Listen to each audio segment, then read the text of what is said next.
আজকে তোমাদের সাথে একটা no makeup glowing makeup look share করব।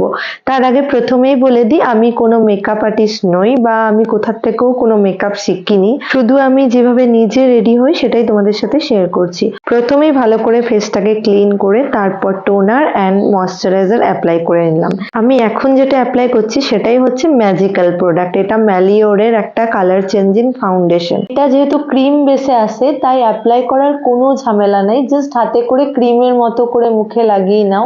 দেখো তারপরে রেজাল্টটা তোমাদের কাছে কত গ্লো করছে আমার স্কিনটা। মাত্র 300 টাকার মধ্যে এত ভালো একটা প্রোডাক্ট জাস্ট ভাবাই যায় না। মিয়নের একটা আইব্রো পেন্সিল দিয়ে আইব্রোটা সেট করার পর একটু হালকা ব্লাশার লাগিয়ে নিয়েছি। আজকের লুকটাতে আমি কোনো পাউডারই ইউজ করিনি, যেহেতু একটা ক্রিম বেস প্রোডাক্ট ইউজ করেছি তাই পাউডারের কোনো প্রয়োজনও হয় না।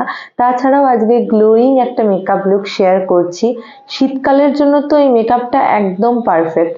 আর লিপস্টিকের জন্য এখানে আমি দুটো লিপসেটকে একসঙ্গে মিক্স করে একটা পাউডারি নিউড পিঙ্ক কালারের লিপস্টিক লাগিয়েছি। আমি উইং আইলাইনার লাগাতে ভীষণ পছন্দ করি, তাই সেভাবেই আইলাইনারটা লাগিয়ে নিয়ে হালকা একটু মাস্কারা, ব্যাস আমি ফাইনালি রেডি হয়ে গেছি। আমি নিজে কিভাবে রেডি হই সেটাই তোমাদের সাথে শেয়ার করলাম। যদি ভালো লেগে থাকে অবশ্যই একটা লাইক আর কমেন্ট করে দিও। সবাই খুব ভালো থেকো, সুস্থ থেকো। দেখা হচ্ছে নেক্সট আরো একটা ভিডিওতে। টাটা।